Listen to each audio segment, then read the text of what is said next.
Good afternoon, Mia Dyson. Welcome to 103.7 3WAY-FM. Thanks so much for joining us. Thank you. Great to be with you. How's the weather in LA today? It is actually cooling down. It's probably about 18 degrees. Oh, okay. And kind of overcast, which is unusual. So yeah. Look, it sounds a bit better than Warrnambool. As you know, we're in summer. We're heading for a top of 15 today. So there you go. What? Oh, well. Look, your great new EP, Parking Lots Revisited. Fantastic stuff. Released recently. Congratulations. What a great record.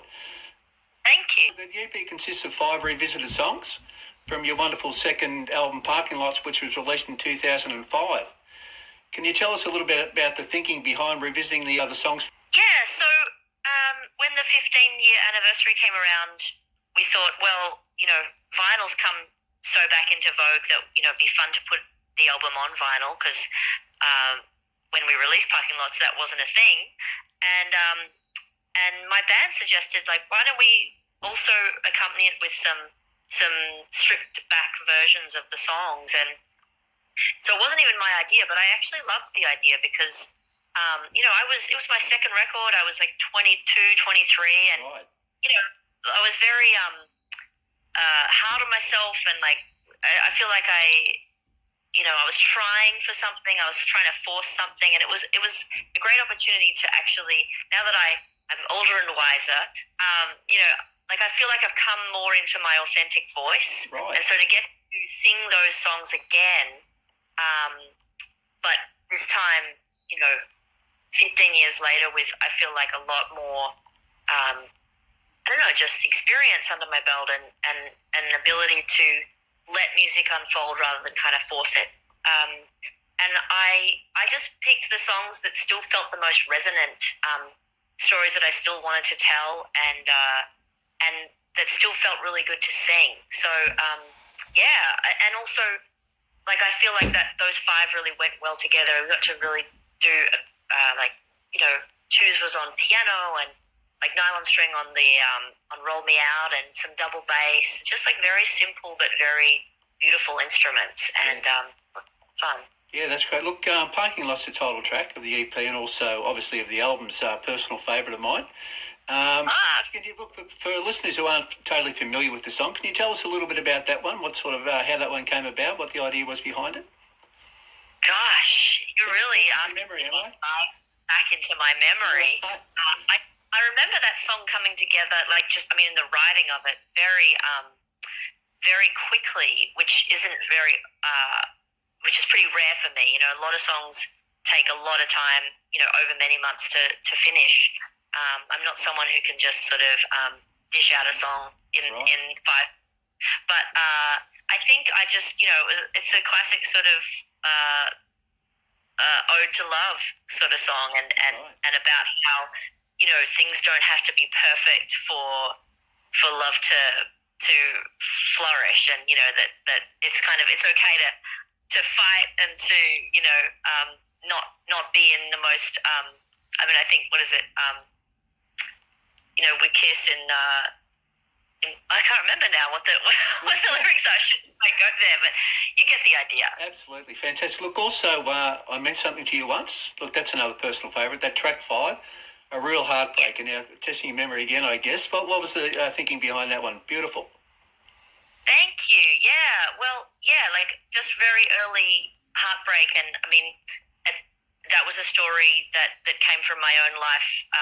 As a teenager, actually, because I probably wrote that one in my early 20s. I must have written in my early 20s, but just one of those first times of having some relationship breakdown, and there's just nothing you can do about it, but knowing that that's a person that you'll always, have some kind of place in your heart and in the formation of your character. Right. And I meant something to you once.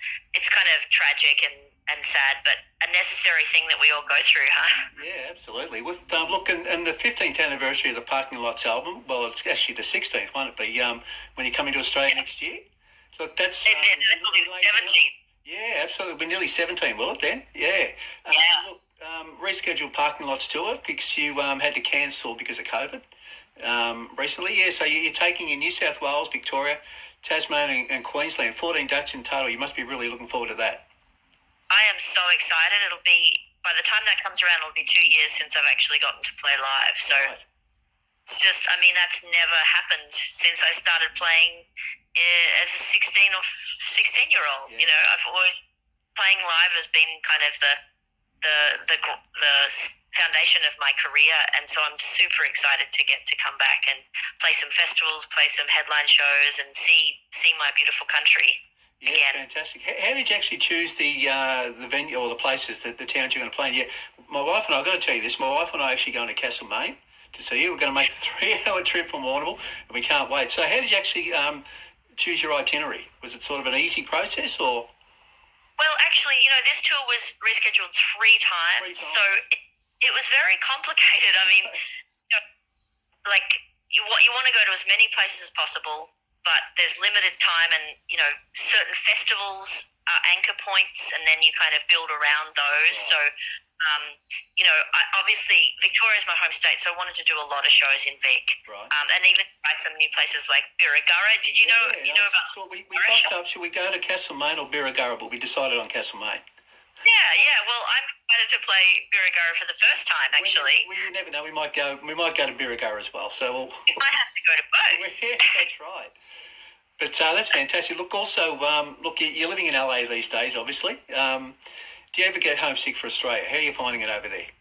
I do, but normally I come home 2 and 3 times a year. Right. So it's just that this is the first time in 10 years that I've actually, you know, been away long enough to feel homesick, and I've felt deeply homesick, and I'm just thrilled. I'm actually going to get to come back for a short trip before the tour for Christmas and all that, which I'm so excited about because I miss everybody. I'm so thankful that we have the kind of technology that allows us to see each other and talk online, but it's not the same as being in person. No, it's not. Look, it's also, if we can go back over the career of Mia Dyson a little bit. Look, I believe I read somewhere that your first real break in music was getting a residency at the Danaher O'Connell Hotel in Fitzroy in about the year 2000.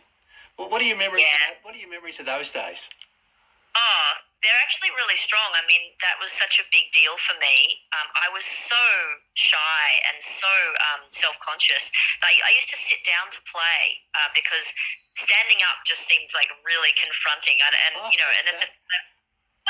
mean, not that I like. I don't know if I even chose it. It was just sort of this thing that happened. And you know, I think I saw myself too as kind of like a blues lady, so you know, sitting down made sense in some way. So I remember at the Dan O'Connell, you know, I was just so nervous, and you know, I'd do a set list, and then I remember the publican came up to me maybe 3 or 4 weeks in and said, you know, you're going to have to start. I'd do the same set every week because I was just so scared to change anything in case I fell over, you know. Yeah, and he's like, you gotta change it up, and just things like that. Like I just, I was finding my legs as a performer, and it was just such a wonderful thing to be playing every week because there's no substitute for that stage time. Right. And I think I played that residency for over a year, and then we even moved to the old bar on Sundays, and so I was doing both, you know, Thursday night and Sunday night, and then just Sunday night, and all of that time doing a residency was just so formative and so helpful. Yeah, and as they say, the rest is history. Yeah, exactly. Look, you've also performed at women's prisons over the years. What's this been like, and what sort of reception do you get from the women? Yeah, well, that was actually how the song Roll Me Out came about. Was you know, a dear friend of mine organised for us to go out to perform at a women's prison outside of Melbourne, and I've performed to it at a couple of like refugee detention centres as well. And you know, I mean, it's such a wonderful thing to get to do because you know, it's a brutal existence. There's not a lot of entertainment, as you can imagine. Yeah. I got to meet some incredible women and who shared their story, you know, opened up to us over several months that we got to go and perform and shared their stories with me. And so, you know, one particular woman's story ended up in the song "Roll Me Out." Great stuff. Look, you apart from headlining many shows yourself, you've also supported some pretty big acts over your career. Look, I've got the list here, so I'll read them out. Let's try some of these for size. Eric Clapton, Stevie Nicks, Bonnie Raitt and Joe Cocker, to name a few. Wow. What's it been like supporting artists of this calibre? Incredible.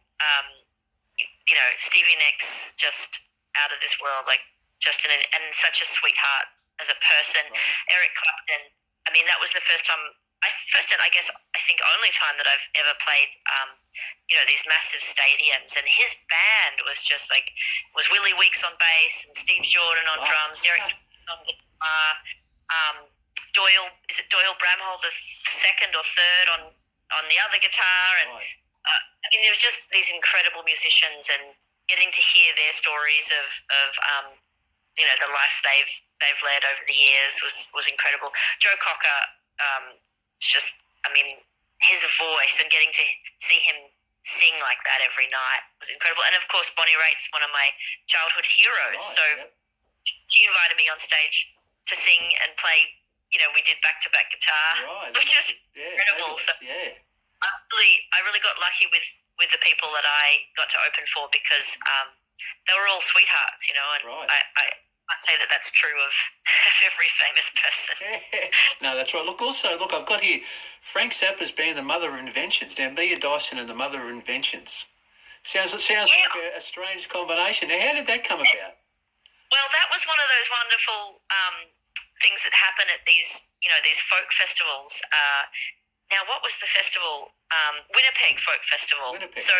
Just like a Port Fairy Folk Festival, I'm sure you're familiar, where they put different artists on stage together and just see what happens, they do those combo concerts where you've got maybe 4 different artists that are on the bill who can either just play song after each other, or when, the best of times, they maybe combine spontaneously. And so obviously Frank Zappa was not there because he passed many years before, but his band were one of the acts, and I was one of the acts. And in their band was Roy Estrada, who is the bass player from Little Feat. Right. And I had to choose as my song, I'm